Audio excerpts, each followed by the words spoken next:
హిందుస్థాన్ గా పిలువబడే భారతదేశాన్ని ఇస్లామిక్ రాజ్యంగా మార్చాలని మొఘలులు చూస్తున్నారు. ఆ టైంలో వాళ్ళ దగ్గర ధనబలం, యుద్ధ బలం, సైనిక బలం ప్రతి ఒక్కటి ఉంది. అన్నింటికన్నా ముఖ్యంగా భారతదేశాన్ని ఇస్లామిక్ రాజ్యంగా మార్చాలి అనే లక్ష్యం ఉంది. వాటన్నిటిని ఆపడానికి ఒక వీరుడు వచ్చాడు. తన దగ్గర ధనబలం లేదు, సైనిక బలం లేదు, ఆయుధ బలం అంతకన్నా లేదు, బట్ ఒక ఆశయ బలం ఉంది. అదే స్వరాజ్యం. ఆ స్వరాజ్యం కోసం మరాఠీలను ఏకం చేసి మొఘళ్ళపై యుద్ధం చేసేలా చేశాడు. తన దగ్గర ఉన్న ఇంకొక బలం ఏంటి అంటే గుండె బలం. మహారాణా ప్రతాపం లాంటి గుండె బలం అండ్ చాణక్యుని వంటి తెలివైన చాకచక్యం, ఈ రెండింటిని యూజ్ చేసుకొని మొఘళ్ళపై ఎన్నో యుద్ధాలు చేసి గెలిచి స్వరాజ్యాన్ని స్థాపించిన వీరుడు శ్రీ ఛత్రపతి శివాజీ మహారాజ్. అలాంటి వీరుని చరిత్ర ఈరోజు మనం డిస్కస్ చేద్దాం. ఆయన పుట్టినరోజు సందర్భంగా అతని చరిత్ర వింటుంటేనే గూస్ బంప్స్ వస్తుంటాయి. అలాంటి ఒక వీరుని చరిత్ర ప్రతి ఒక్కరికి తెలియాలి కాబట్టి ఈ వీడియోని లైక్ చేసి మీ ఫ్యామిలీ అండ్ ఫ్రెండ్స్ గ్రూప్లలో తప్పకుండా షేర్ చేయండి. ఛత్రపతి శివాజీ ఫిబ్రవరి 19, 1630 సంవత్సరంలో షాహాజీ భోస్లే అండ్ జీజాబాయి అనే దంపతులకు జన్మించింది. శివాజీ తల్లి జీజాబాయికి మొదటి సంతానం తర్వాత పిల్లలు చనిపోతుండడంతో పార్వతీదేవిని మొక్కుకున్న తర్వాత పుట్టాడని, పార్వతీదేవి పేరు వచ్చేలా శివాయి అని కొలుస్తారు మహారాష్ట్రలో. ఆ పేరు వచ్చేలాగా శివాజీ అని నామకరణం చేసింది. తన తల్లి శివాజీకి చిన్నప్పటి నుండే మహాభారతం, రామాయణం, భగవద్గీత వంటివి నేర్పించి స్త్రీల పట్ల ఎలా ప్రవర్తించాలి, రాజ్యంలో ప్రజల పట్ల ఎలా మెలగాలి ప్రతి ఒక్కటి నేర్పించింది. శివాజీ పరిపాలన అనేది తన తండ్రి షాహాజీ నమ్మిన బంటు అయిన దాదోజీ దగ్గర కత్తిసాము, గుర్రపు స్వారీ వంటి విద్యలు నేర్చుకున్నాడు.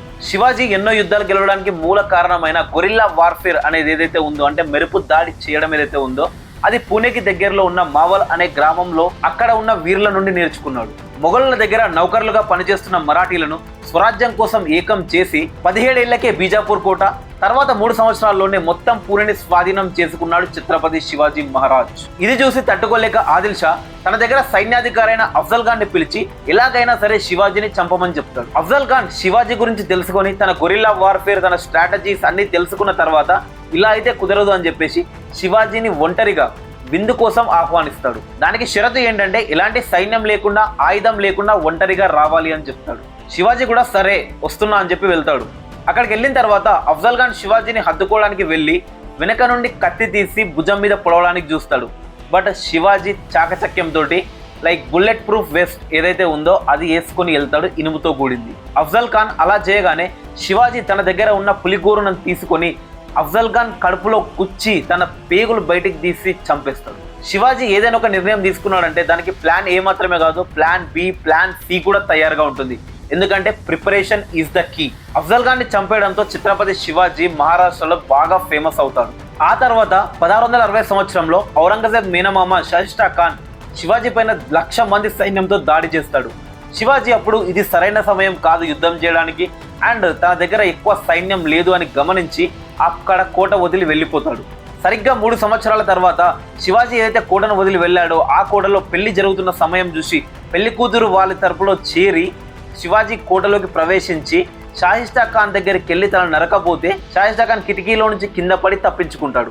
అలా శివాజీ తిరిగి తన రాజ్యాన్ని పొందుతాడు. ఇక్కడ మనం చూడొచ్చు, శివాజీ సమయం మనది కాదు అన్నప్పుడు ఈగోకి పోకుండా సమయ స్ఫూర్తితో ఆలోచించి తనదైన సమయం చూసి శత్రువుపై దాడి చేశాడు.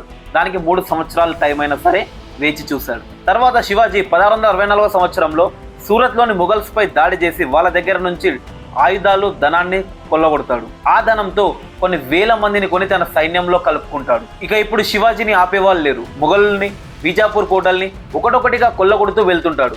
ఇది చూసిన ఔరంగజేబ్ రాజా జైసింగ్ ని పంపిస్తారు.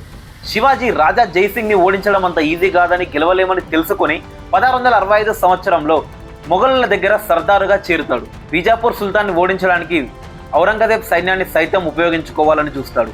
1666 సంవత్సరంలో ఔరంగజేబ్ 51వ బర్త్డేకి శివాజీని ఆహ్వానిస్తారు. శివాజీ తను అండ్ తన 6 ఏళ్ల కొడుకుతోటి అక్కడికి వెళ్తాడు. ఆ సభలో సైన్యాధికారుల వెనకల వరుసలో శివాజీని నిలబెట్టి అవమానిస్తాడు ఔరంగజేబ్. దాంతో శివాజీ తిరిగి వెళ్ళిపోతున్న సమయంలో సైన్యాధికారులంతా చుట్టుముట్టి శివాజీని బంధిస్తారు.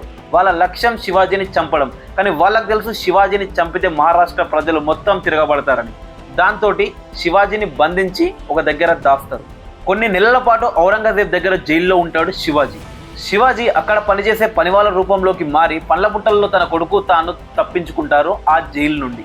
తర్వాత 2 సంవత్సరాల వరకు శివాజీ ఎలాంటి అటాక్ చేయడు. 1670 సంవత్సరంలో 1,00,000 మంది సైన్యంతో మొఘలులపై దాడి చేసి గెలుస్తాడు శివాజీ.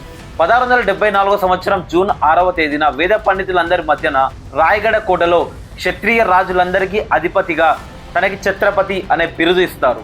27 సంవత్సరాలు యుద్ధం చేసి హిందూ రాజులకు ఆదర్శంగా నిలిచి స్వరాజ్యం కోసం తన జీవితాన్ని అర్పించి భారతదేశాన్ని హిందూ రాజ్యంగా చూడాలని ఎంతో పోరాటం చేసిన ఛత్రపతి శివాజీ మహారాజ్ 3 వారాల పాటు అనారోగ్యంతో ఉండి 1680 ఏప్రిల్ 3న తుదిశ్వాస విడుస్తారు.